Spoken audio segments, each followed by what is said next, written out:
भाव से बाबा को भजते हो, बाबा उसको स्वीकार करें। समय अच्छा चले, शरीर अच्छा चले, अच्छा करिए। जीवन में हम जैसा करेंगे वैसा हमको भोगना पड़ता है। परमात्मा की कृपा से शरीर मिला है तो परमात्मा में समर्पित हो। हम ये नहीं कहेंगे तुमसे कि तुम घर छोड़ो, परिवार छोड़ो, कुटुंब छोड़ो, नाते छोड़ो, रिश्ते छोड़ो, कुछ मत छोड़ो, पर अपने घर में रहकर मेहनत भी करो, संघर्ष भी करो और शिव की भक्ति भी करो। शिव भक्ति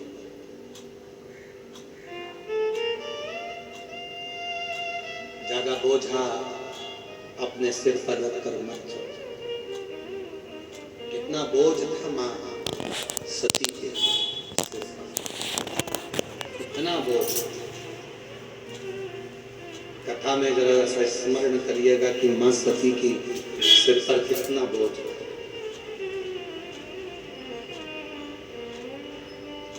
हल्का नहीं कर पाते हैं तो लोग फिर अपना शरीर त्याग देते हैं।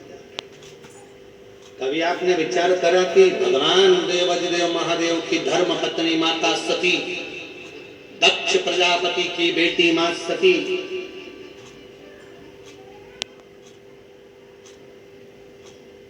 कोई साधारण थी क्या? पर इतना डिप्रेशन में पहुंच गई मां सती, इतना टेंशन मां सती की जिंदगी में हो गया, इतना चिंता मां सती के जीवन में आ गई।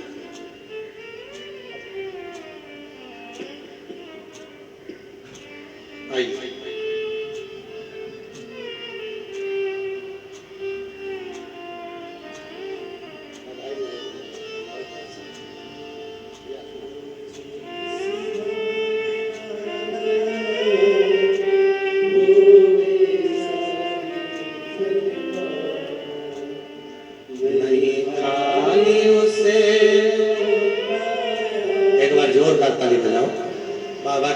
से प्रत्येक वर्ष हर साल कावड़ भरने के लिए कुबेरेश्वर धाम जाते हैं और जितनी बार जाते हैं उतनी बार बाबा से कुछ लेकर ये मां सती की जिंदगी में कितना कितना भार होगा, जरा विचार करिएगा। मां सती के जीवन में कितना कितना भार मस्तक पर चढ़ गया होगा जो मां सती ने अपने प्राणों को त्याग दिया। मां सती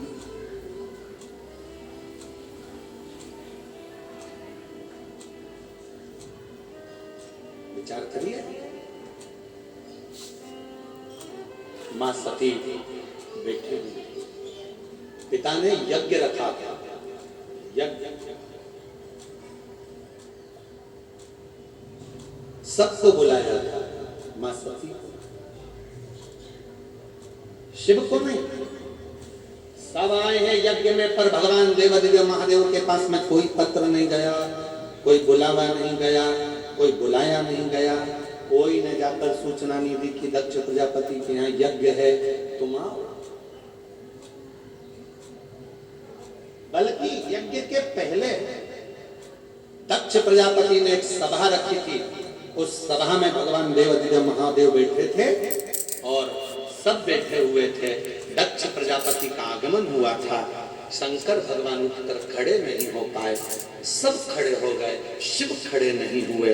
तो दक्ष प्रजापति को क्रोध आ गया था, श्राप दे दिया, हे शिव, मेरी बेटी सती का विवाह तेरे साथ में हुआ है और तूने अपने ससुर का अपमान करा है।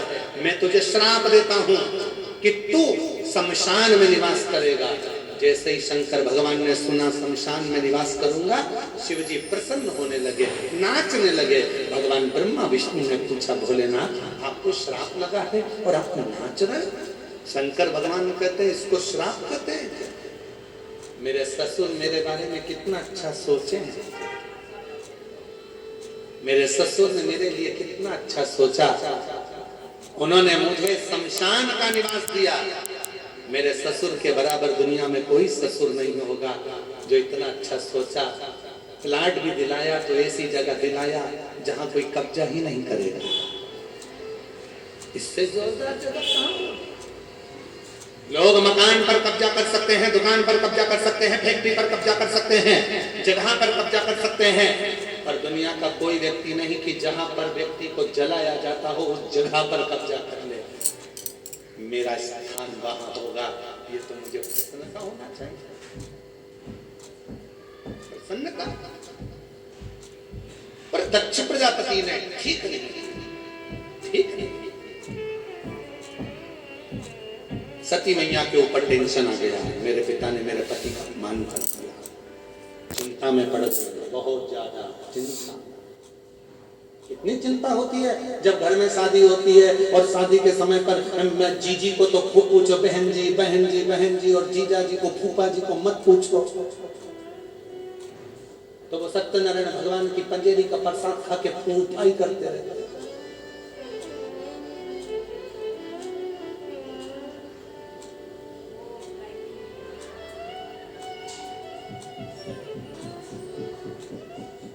एक ही नाम है जो आज तक चेंज नहीं हुआ, जीजा जी जीजू हो गए,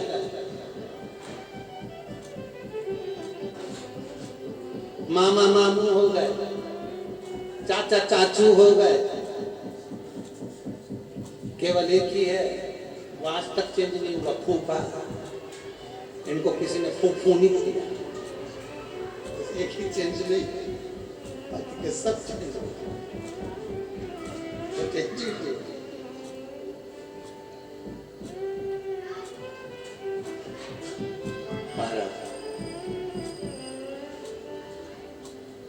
शिव कथा कर रही है, भगवान शंकर का चरित्र कर रहा है, शिव पुराण कर रही है। सती मैया थोड़ा भार बढ़ने लगा, मेरे पति का अपमान हो गया, मेरे पति को अपशब्द कहा गया, मेरे पति को ताना दिया गया, मेरे पति को आड़ा टेढ़ा कहा गया, मेरे पति को अपशब्द कहा गया।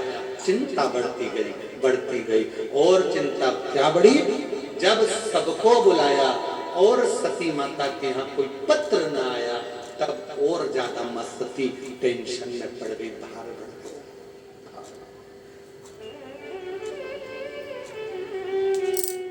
शिव जी के पास पहुंची, बाबा भोलेनाथ जी ने समझाया, क्या हो गया सती, तुम्हारा चेहरा उतरा हुआ है। सती ने कहा, प्रभु मेरे पिताजी के यहाँ यज्ञ है, सबको बुलाया पर अपने को नहीं बुलाया। शंकर भगवान बोले, कितनी अच्छी बात है, सबको बुलाया अपने को नहीं बुलाया, कुछ देना भी नहीं पड़ेगा। उनको मालूम है इनकी परिस्थिति ठीक नहीं है तो क्या देंगे, इसलिए नहीं बुलाया होगा, चिंता मत करो, तुम तो अपने घर में आराम से रहो। सती कहने लगी, ऐसी कोई बात होती है, ठीक है। सती को समझा दिया। थोड़ी देर बाद वहीं से देव ऋषि नारद निकल कर चले गए, श्रीमन नारायण। और जैसे ही नारद जी निकल कर गए, सती मैया ने नारद जी को देखा, नारद जी को देखते से सती ने अपना चेहरा नीचे कर लिया, पर देव ऋषि नारद ऊपर से नीचे आ गया और नीचे आके श्रीमन नारायण श्रीमन नारायण। सती मैया ने कहा, लड्डू खाओगे? नारद जी बोले, नहीं, अब तो तुम्हारे पिताजी के घर खाएंगे। अच्छा, तो तुम भी जा रहे हो? हाँ। तो इतने में देव ऋषि नारद ने कह दिया, मैया तुम्हारे यहाँ पत्र नहीं आया, तुम्हारे पिता अपने दामाद को भूल गए। सती मैया बोली, अब तो ऐसा होता है कि घर के लोगों को पत्र की जरूरत नहीं पड़ती है, इसलिए नारद जी तुम जाओ। तो नारद जी ने कहा, जब पत्र की जरूरत नहीं है तो तुम हमारे साथ चलो, हम तुमको घुमा के लाते हैं यज्ञ में। ना ना नहीं जाऊंगी, मैं पति की आज्ञा।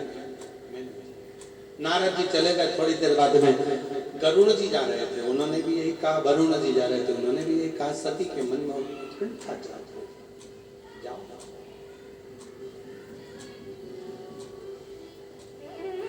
समझा रहे हैं शिव। आज भगवान शंकर समाधि में भी नहीं बैठे, अपनी धर्म पत्नी सती को समझाते रहे।